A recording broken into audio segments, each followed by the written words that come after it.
Il y a un monsieur qui était gravement malade. Il s'est retrouvé dans un hôpital et on devait absolument l'opérer, sinon il allait perdre la vie. Et le médecin lui a dit, voilà, il y a un médecin qui arrive et c'est lui qui va faire l'opération. Et à sa grande surprise, le médecin est entré et c'était son fils. Il a remué et crié sur le lit en disant, non, je ne le veux pas lui. Trouvez une autre personne. Imaginez un peu. Son fils est venu pour l'opérer et il dit non, trouvez un autre médecin. Tout simplement pourquoi? Parce qu'il avait payé l'école de médecine pour mettre son enfant.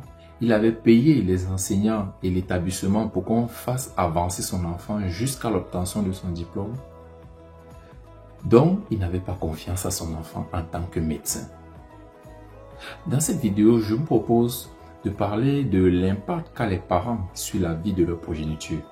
C'est vraiment très important. Je t'invite de rester dans cette vidéo jusqu'à la fin parce que ça, c'est une vidéo qui va vraiment te parler, qui va vraiment nous montrer les réalités de notre société. À tout de suite.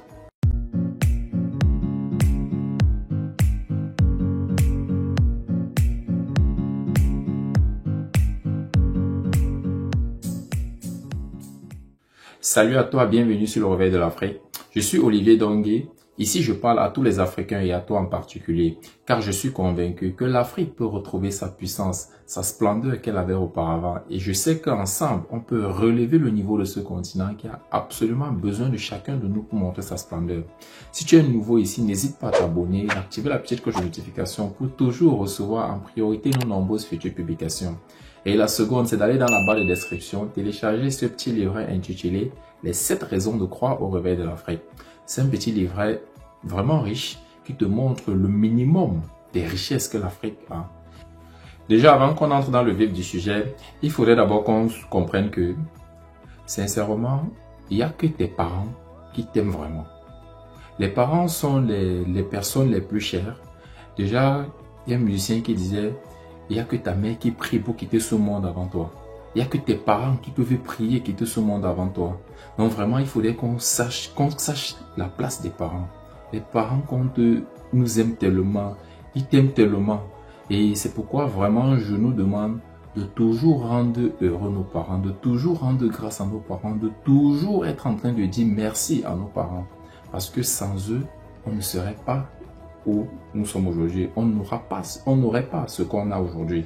Donc c'est vraiment important de rendre cet hommage-là aux parents, de tous leurs sacrifices, de tout ce qu'ils ont eu à faire, de tous les sacrifices vraiment qu'ils ont eu à faire par le passé pour pouvoir nous aider à atteindre un certain niveau, pour pouvoir nous aider à évoluer jusqu'à un certain niveau.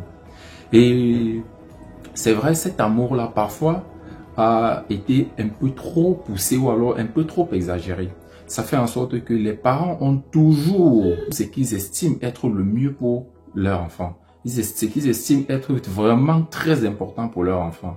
Mais il arrive parfois des moments où cet amour-là est un peu excessif et ça arrive à un point où ça nuit plutôt l'enfant que de l'aider. Oui.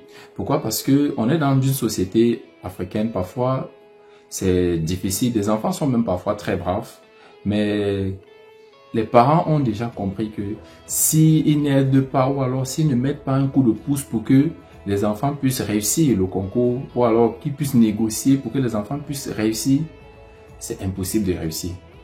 Et ça fait en sorte que même quand l'enfant se prépare même pour un concours et que le parent veut même le faire, et quand il informe l'enfant que non, je suis en train de chercher un couloir, comment faire pour, ça bloque totalement l'enfant. En fait, pour ça, c'est l'un des impacts les plus négatifs que parfois les parents ont. Que l'excès d'amour pour leurs enfants les pousse souvent à ces problèmes-là. Comprenez un peu? Parce que quand un parent vient annoncer ça à un enfant, sincèrement, l'enfant ne peut plus être vraiment galvanisé. Et même quand l'enfant va même réussir ce concours, c'est pas comme si c'était son travail à lui. Je ne sais pas si vous comprenez un peu. Donc, c'est un peu ça. L'enfant a cette réussite, mais l'enfant, dans son subconscient, c'est que c'est parce qu'on a payé pour que je sois où je suis. Vous voyez un peu? Et parfois même, d'autres, ça arrive, c'est même pire. Une fois même à l'école, parfois ça ne donne pas. Parfois les parents sont encore obligés de venir. Quelques parents, vraiment, je dis pas que c'est une grande majorité, mais ça arrive. Mais ça fait en sorte que c'est souvent très difficile. L'enfant sait qu'il va pas trop se donner parce que on va l'aider comme ça, on va négocier, il va évoluer. Sincèrement, un peu comme la toute petite histoire dont je racontais en introduction. C'est une histoire, elle peut être fictive, parce que je l'ai aussi écouté comme ça, mais je vous assure que c'est parfois des tristes réalités, ce sont des choses qui peuvent vraiment arriver. Vous comprenez un peu? Donc, cette vidéo surtout, c'est faire sensibiliser surtout nos parents à l'excès d'amour, à l'excès de vouloir voir l'enfant réussir jusqu'à pour finir briser l'enfant et faire en sorte que l'enfant ne se sente plus valorisé, l'enfant ne se sente plus en force. L'enfant se dit non, je suis pas capable, et si non, ça ce sont des choses que il faudrait qu'on essaye de pouvoir corriger ça rapidement. Une autre chose que les parents font souvent et qui est vraiment nocif surtout pour les enfants, c'est de faire les choix pour eux. C'est de regarder un enfant et dire oui, toi tu vas peut-être faire telle série et autres.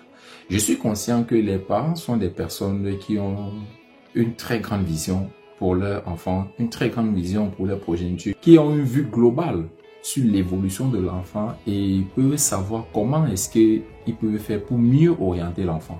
Ce sont les parents qui sont les mieux placés pour cela. Mais sincèrement aussi, c'est que les parents parfois, eux aussi, s'égarent dans ces choix.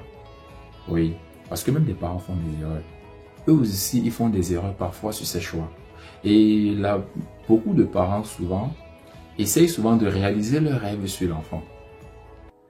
Parce que bon, je prends un exemple. Moi, peut-être, j'ai toujours aimé le sport, j'ai toujours aimé le football, je voulais être footballeur et autres. Et bon, j'ai pas pu faire carrière dans ce domaine. Ok? Mais là, mon fils, à chaque fois, je le pose, je dis non, vas-y, il faut que tu joues, il faut que tu... En fait, je ne cherche pas à tenir compte de ses aspirations à lui. Je ne cherche pas à tenir compte de ses forces à lui, de ses capacités à lui. Ou un peu, c'est quelque chose vraiment qu'il faut qu'on essaye d'arrêter. Qu'on arrête vraiment. Qu'on voie comment est-ce qu'on va observer l'enfant afin de l'orienter vers des disciplines ou alors vers des activités où il est plus capable de donner le meilleur de lui. C'est vraiment important. Ne cherchons pas toujours à réaliser nos rêves sur les enfants. Non. L'enfant a ses propres règles.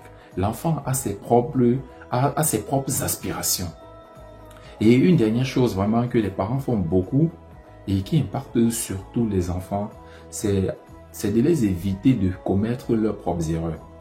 Et comme je dis toujours, c'est vrai, l'idée toujours des parents, c'est toujours aider l'enfant, c'est toujours accompagner l'enfant pour que l'enfant puisse ne jamais même avoir de problème, pour qu'il puisse avancer et que l'enfant ne puisse pas faire les mêmes erreurs qu'ils ont commis.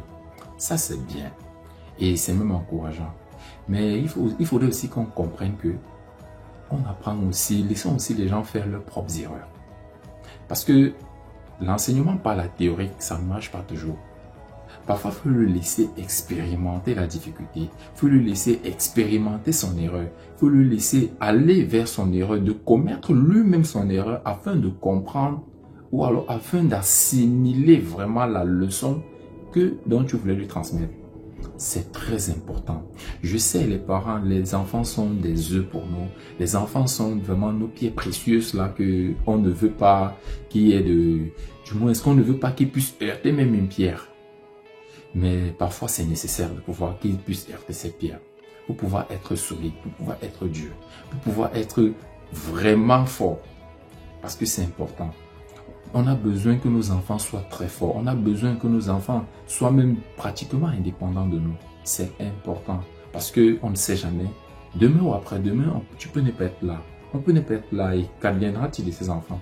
Donc, il faut apprendre à les forger à la difficulté. Il faut apprendre à les forger à pouvoir se relever face à une difficulté, à pouvoir se relever face à un problème. C'est vraiment important. C'est ce que je tenais vraiment à partager avec vous aujourd'hui.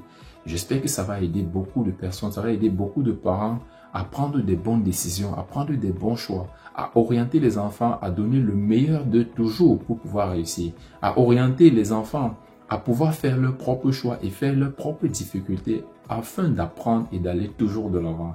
Et sincèrement, je compte sur toi aujourd'hui, je compte sur nous pour partager cette vidéo au maximum afin de sensibiliser, afin d'aider, afin d'encourager, afin de motiver pour que nous puissions toujours avoir cette vie, cette Afrique avec des personnes qui ont une des vies épargnées.